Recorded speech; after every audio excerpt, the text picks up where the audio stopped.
future. Guys, I see my first guest of the evening on the line, and I am pumped up. I'm going to play a great, great song. This is going back about 34 years. The band, Slickophonics. The album, Wow Bag. The song, Red Planet, by the great Jim Payne.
And now back to Around the Kit with Joe Gansas.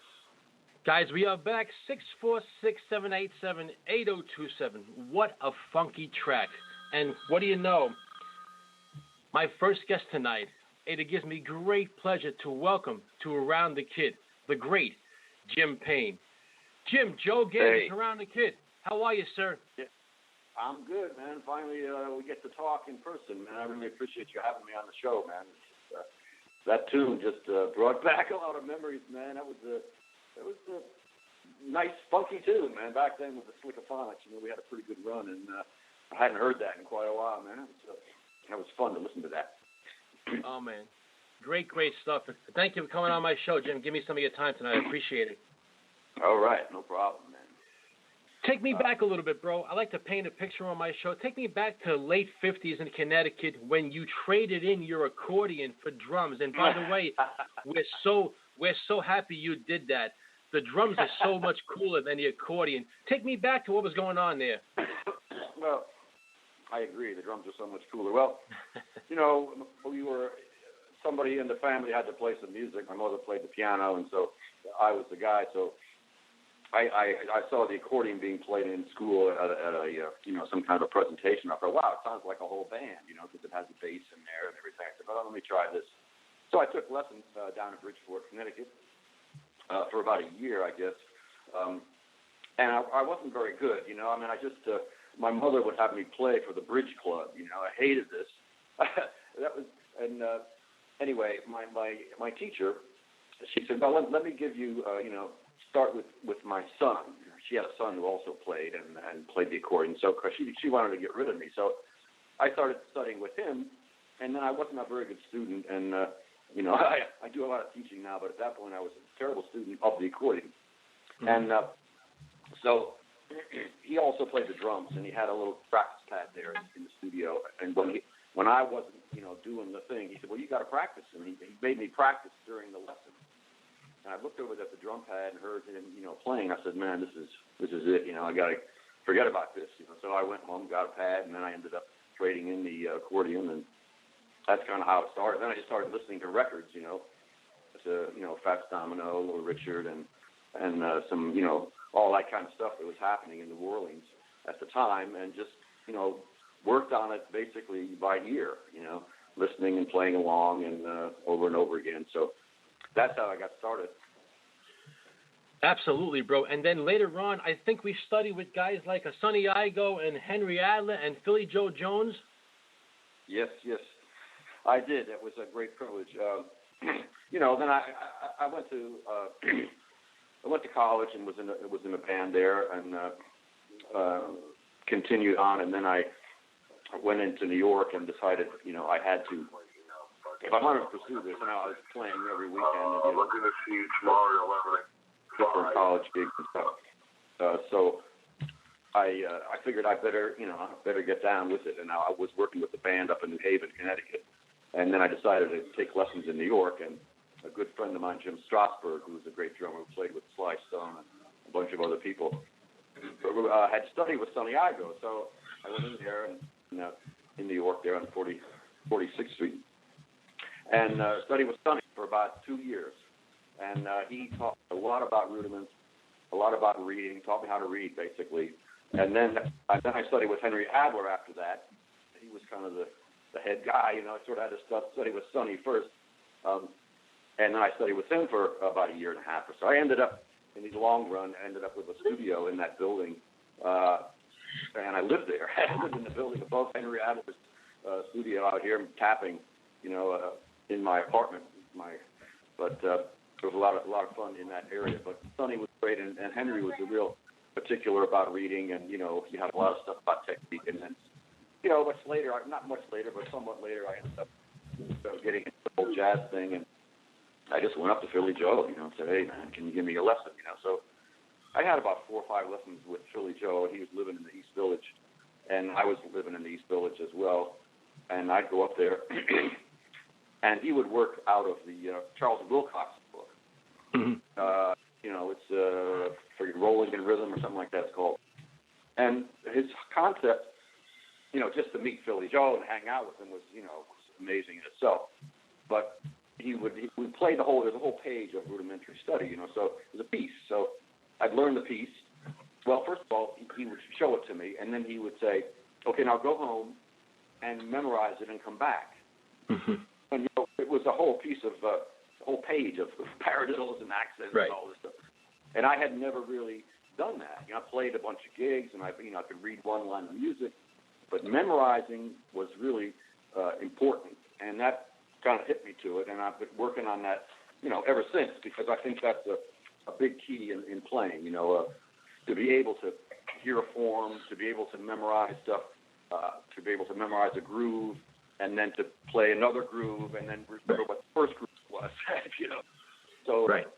That was my experience with Philly Joe, which was great. And then I must say Bernard Purdy was a fantastic person who I studied with, and he was just unbelievable in that he would take me around to recording sessions and kind of, tag along, and I'd go in there and I'd sit in the drum booth on the floor in back of Bernard and watch him do his thing, which was, as they say with MasterCard, it was like, I just saw Bernard last week, actually, in New York. I was in New York, and he was playing with Oz Noy, who you may know, O-Z-N-O-Y, who's a really funky dude that I also have played with, several years ago.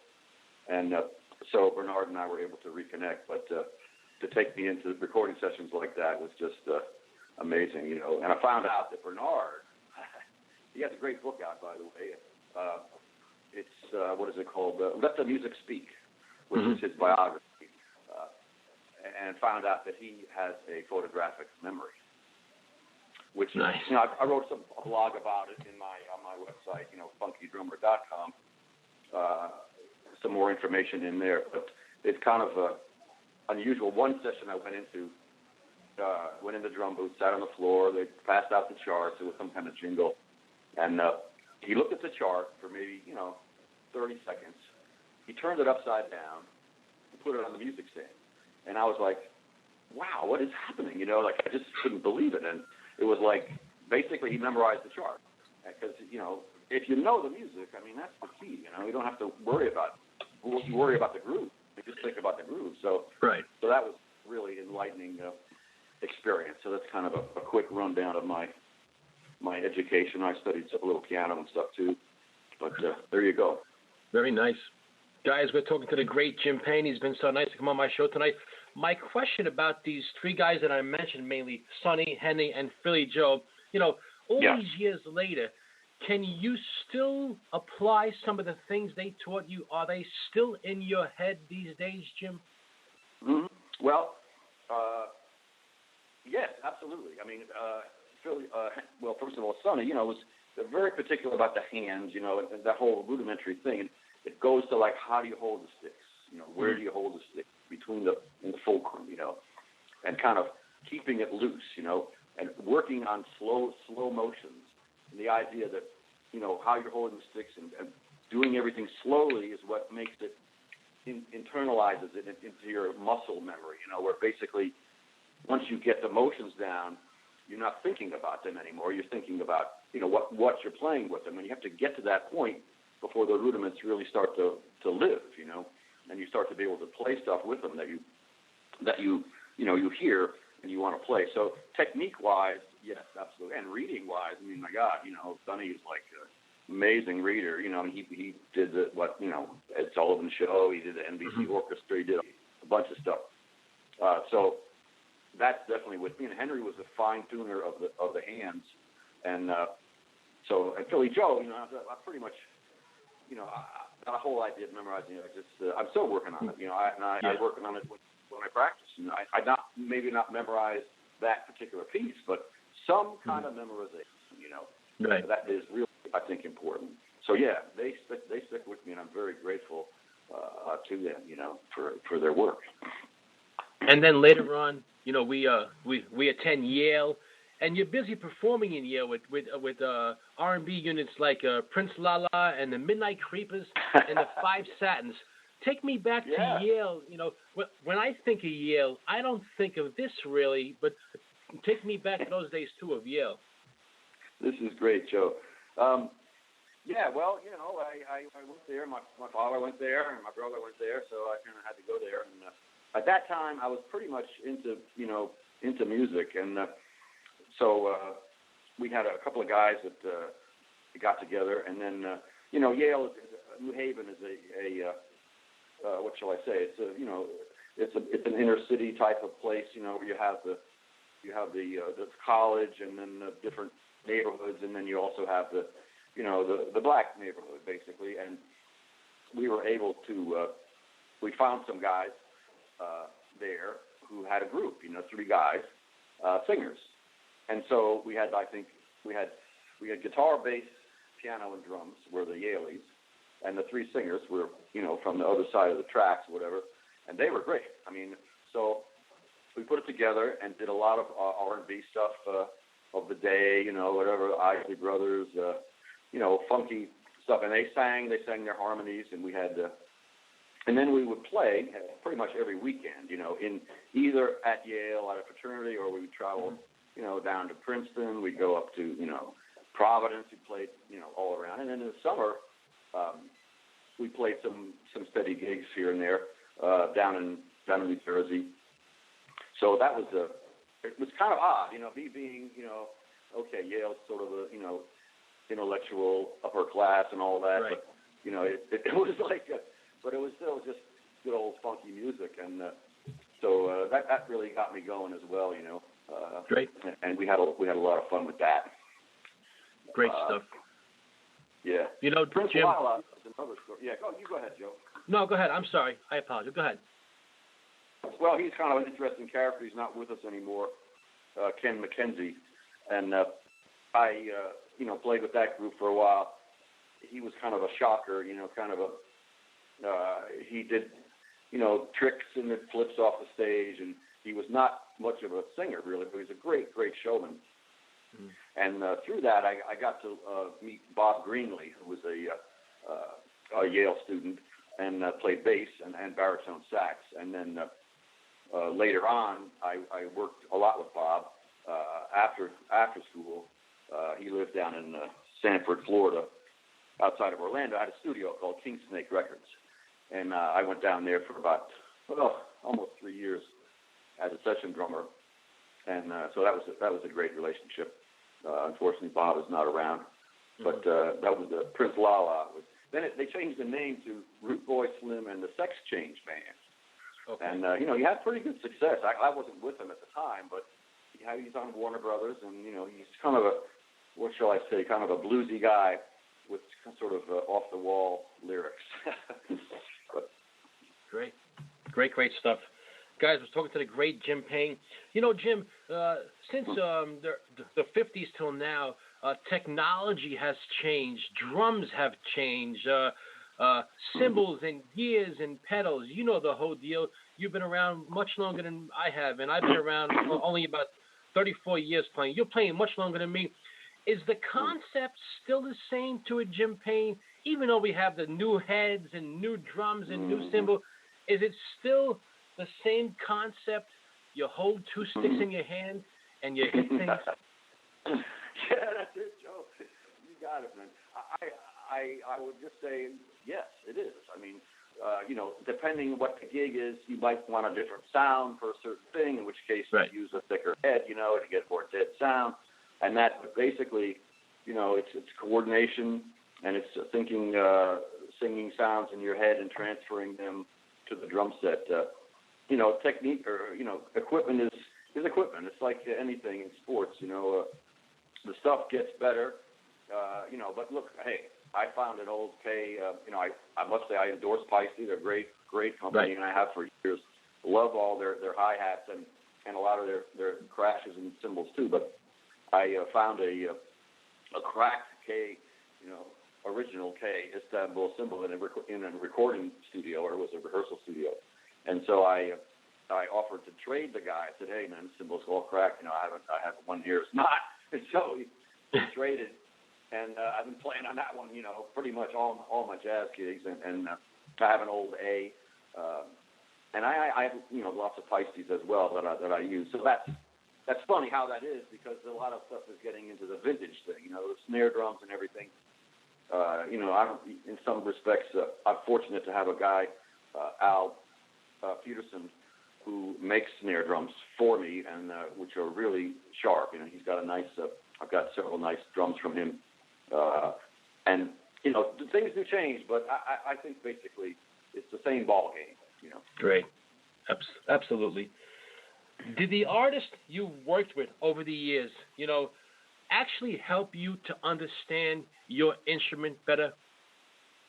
Mm-hmm.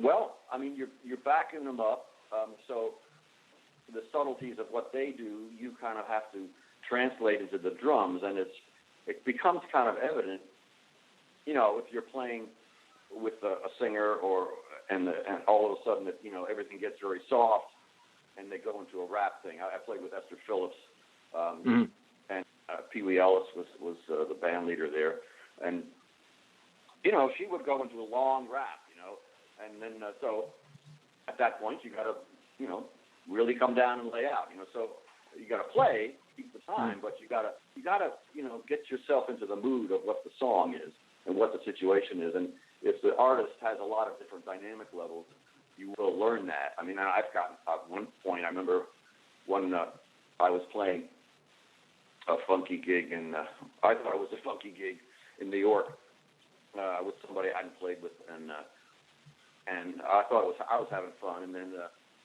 I don't know what, I think it was a guy who was in the band. He turned around and said, "Backbeats, man, just give me the backbeat." Right. So it's like, in that situation, I was overplaying, so I learned about that, pretty quickly. So the artist, the artist inspires you too, like playing with Maceo Parker, and you really get into trying to do the right thing and keeping the groove and following the artist. That's so important. You're sort of there as a shadow, kind of, and the better you can interpret what they are trying to do, the better off you are. Absolutely. Guys, we're talking to the great Jim Payne. Do you like how funk has evolved over the years, and how funk drummers have incorporated their own recipe to the genre? But what, I don't quite get the last part of your question there.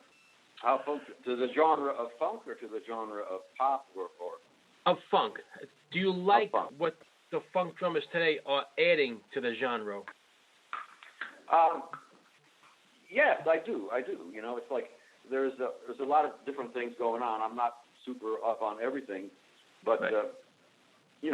Happy to see that the basic core of the funk thing is really mushroomed, right, in terms of drums. I mean, hey, it basically took over pop music in a way, or the rap thing and all that. They're sampling the stuff that was old, but the guys that are out there playing, Mark Giuliani and many others, yes. are really, they have incorporated what went before in terms of Clyde Stubblefield and Jallo Starks, and I want to mention some stuff about them in a minute, but they incorporated, you can tell that they've studied it, and then they added those clicks and stuff on the snare drum, right? And the bass drum is super, super strong. I particularly, I can't get away from the, ghost note, rim shot, sort of dappa flow of 16th notes that's happening that we had, already, a la Mike Clark and David Garibaldi, et cetera, as kind of a goal to go for. But I like the fact that the guys that are out there respect the genre. They're playing the heck of a groove, and and we're so fortunate that, everybody's like, well, things change, things pass, but I always think that the cream rises to the top eventually. What's classic literature? What's classic music? I mean, people are playing great stuff from the 50s, 60s, 70s, that's out there. So it's great that it's continuing and developing as well. Absolutely. Yeah. Jim, when a Jim Payne is performing a solo, not playing a piece or with a band, when you're soloing, do you like is that like your way of painting a picture or telling a story? That's a good one. I've been working on my soloing a lot because I was never a solo player. I just learned the grooves and played the grooves and, rock and roll and blues, and there weren't any solos, basically. I was playing a gig up in Greenland at the USO tour, and way back there, and we were out there, and the soldiers were there. It was like an army base, and they were just, having a great time. We had music. We had two girls in the band.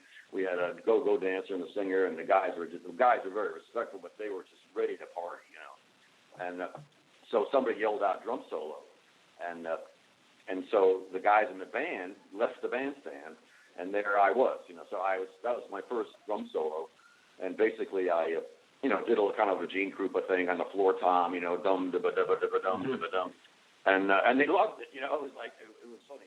But soloing to me is about singing, and I've been doing a lot of that now.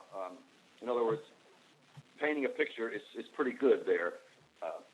The idea, what happens is that you get kind of a little tied up if you've got all these rudiments and you got all this stuff and it says solo, or you got a solo, so you figure let's fill it all up and show everybody how fast I can play. And it took me a long time to get over that, to realize that wasn't working, that I was very tense and I was very tight, and I was communicating that tenseness and tightness to the audience. I mean, maybe they dug some of the, faster stuff, but basically now I'm totally into singing what you play in your head before you play it. Doom, but that, you got that, doom, la da da da, boom, and make a phrase out of it. Kind of, if you listen to Bill Stewart, he's amazing at that. And I think all the great soloists, whether it's a saxophone or a piano or whatever, they're hearing what they're going to play, and they play it. And for some reason, drummers get all hung up in playing rudimentary stuff around the drums, not even knowing what it's going to sound like. But if you play a double parrot, it'll fit around. That is, to me, it's really not a good idea. So my solos are very melodic now, and they're very simple. Compared, and there's no problem of lack of ideas. You got lack of ideas. You got to sit and listen to them a little bit, and then you develop them. You change where you put the thing. So soloing to me is fun now, really fun, and it's all about singing a melody on the drums, basically. I love that, singing a melody. Great stuff, guys. We're talking to the great Jim Payne. Jim, what if any concerns you when you look around at the drumming world today? That's interesting.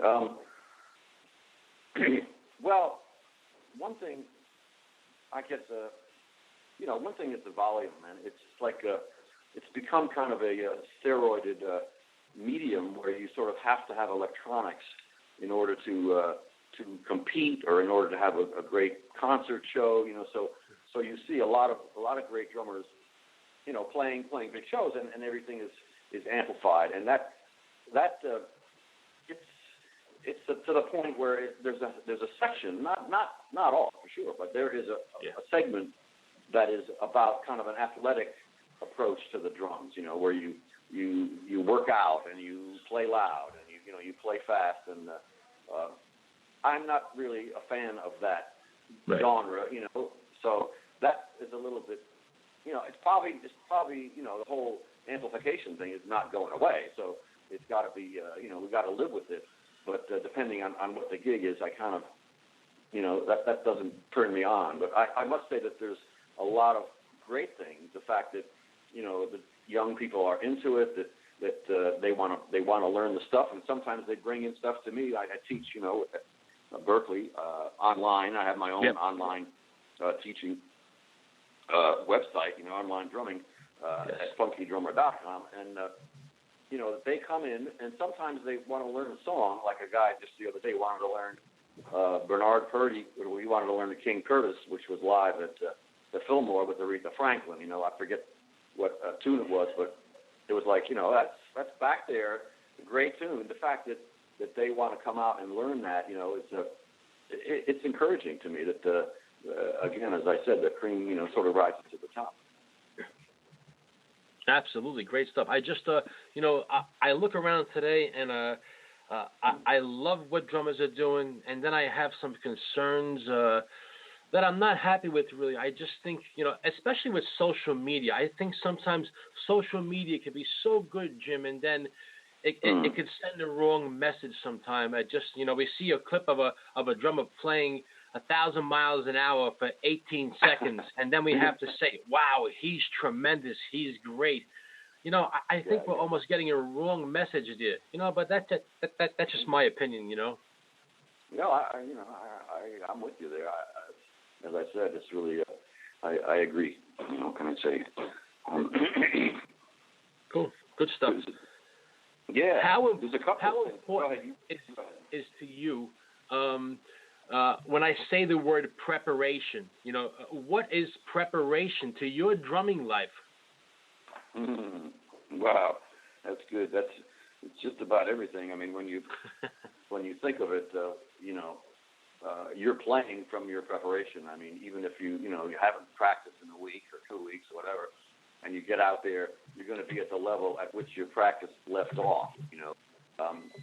And you're not even going to be at that level because you're going to be a little bit lower than that, just in terms of technique and stuff, but in terms of concept as well. I mean, you have to get your mind into what you're doing and have your mind clear. I'm a Buddhist in terms of meditation type stuff, and we chant, the Nam-myoho Renge Kyo, which is the same. Mike Clark is into the same thing, and Herbie Hancock, and just the idea of clearing your mind, getting it free of a lot of extraneous ideas that don't help your playing. And so that's part of that is preparation as well, And of course, you've got to know the music, as best you can. And even if, you're going on a gig and you've never played the stuff before, you do your best to learn it as quickly as possible.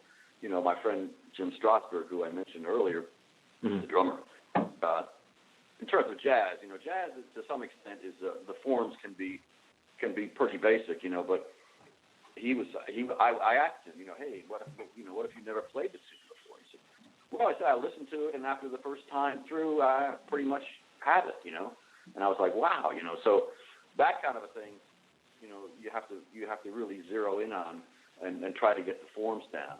But the preparation, I try to have a schedule.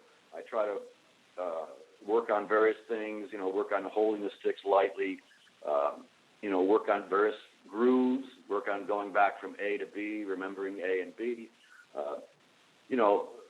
Preparation, I mean, my God, that's it, right? I mean, at one time I was, I guess everybody, practicing, long 6-7 hours a day.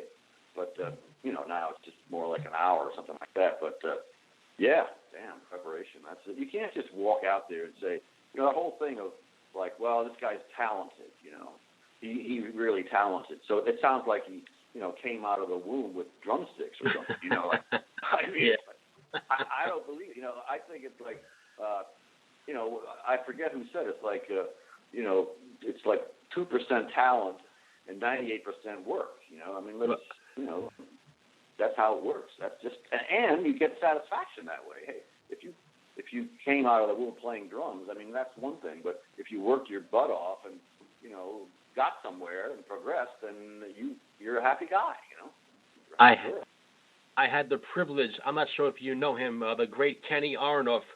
He was on my show twice, and he said to me this, and it made so much sense. People got the wrong idea, like, oh, he thinks who he is, but it's very plain and simple.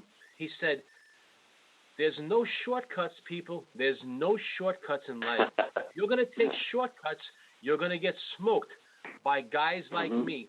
He was just saying, Jim, you better be prepared because I'm going to take your job because I'm the guy. I'm ready, Yeah, that's it. That's funny in Bernard Purdy's book, Let the Drums Speak. He said that almost exact thing to Panama Francis, was the cat in New York at the time, and Bernard came to town and said, "I'm going to take your job." And eventually, he did kind of, but Panama Francis was an older guy, But like, that's funny because that's it. You can't. People are out there really working hard, and it shows. That's it's, which is inspiring. So absolutely. I have a couple of things that eventually I'd like to mention. I don't know how we run this. I got one more question, Jim, if I can, and then we'll get to it. We always want to do. We always want to play. We always want to run. We always want to. Today's life is so busy. We're always doing something. How important it is for a musician to actually sit back for a second, Jim, and listen to everything around him. Mm-hmm. Yeah, in terms of the music and in terms of everything. Very, very important. I just was looking at something on Facebook about John Scofield, who actually is from the same town that I'm from in Connecticut, and we played together when he was 17. But he remains a good friend. And anyway, he had some kind of somebody had quoted him as what are the 6 most important things in playing music, you know. And the one that really stood out is, you know, you should be listening to music, you know, as much as you can all the time. And even if it's, you know, something like punk music or punk rock, or, you know, not to ignore anything, country music, whatever it is, you know, get ideas from it, you know. And classical music too, you know, that you can apply in your genre, whatever you like to play. And I must admit, I haven't been listening to, you know, a lot of stuff lately. I'm trying to listen to more classical music and some pretty far out jazz as well. But there's a lot of other things out there that I should be listening to. It's just it's a gold mine for triggering ideas and for, you know, trying to go in different areas. It's super important. Absolutely. Great. Jim Payne, I can't thank your brother enough. I'll get to what you want to plug or anything in a second, if I can. Yeah. My last question is this. You know, I ask all my guests, and I can't thank you enough. I told people, I've told a couple of friends of Mike Clark that you were going to be on. A gentleman by the name of Matt Patella. Matt Patella wanted to listen tonight. So all these great drummers were so pumped you. I can't thank you enough, Matt. At the end of my interviews, I ask my guests one question, and it's an honest answer. It's just from my personal thing. On a scale of 1 to 10, how would you rate this interview? Oh, well, I mean, I think your questions were very insightful and broad enough that, you know, you could kind of go different places with them, and you know, very well done. I would give it a 10, absolutely. Great, brother. I can't thank you enough. Anything you wanted to add? You wanted to add some stuff?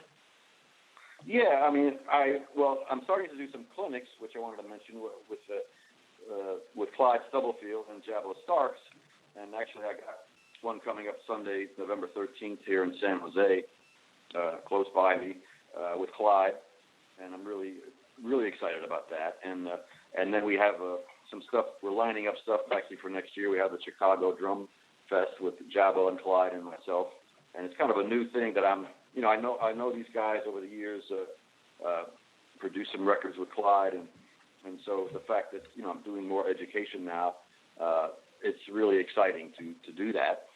And also this is kind of funny. I don't know how much, you know, how I have, you know, my website, and I have 2 books that just came out in the new editions, which I'm Give the Drummer Some, which is a book of interviews and grooves and beats about 26 different drummers, basically, you know, from the 50s on up to the 80s, 90s, you know, Mike Clark going through all the James Brown guys and everything, which I'm really proud of. It's just about to come out. And then Advanced Funk Drumming, which I redid, which is all about grooves and a bunch of videos of me playing them.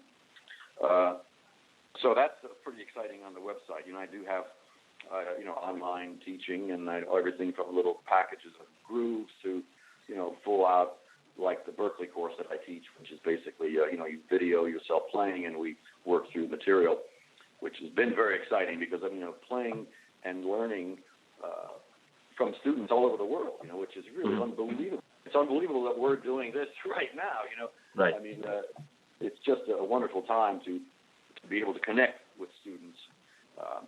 So I'm pretty excited about that. I got a lot of, things that I'm planning for this and for that, and a little bit of this, you know, on the website and everything. But it's a great time, really. And I think, there's so much information out there you can get on the internet, and there's a lot of great teachers out there as well. That it's, I think, as a drummer, you know, when I remember, you know, you have your turntable and you're trying to learn something, you know, you keep moving the needle back and forth, you know. Right. It was like, it took a long time to learn stuff that way, and now you can go on really good sites and get some really good teachers, and really, it makes it easier. But like you say, and I think that's a real theme, you know, there's no shortcuts, you know. Whatever it is, you're going to have to work at it. You know, a teacher can facilitate, can help, and so you don't go down the wrong track and waste a bunch of time, you know. But in the long run, you know, you got to do the work, and then you get the satisfaction of being a good drummer and playing a groove and having fun. So that's kind of the sum of it. Great there. stuff, so, man. Hey, well, I can't thank you enough, Jim. By the way, I will be. Sure.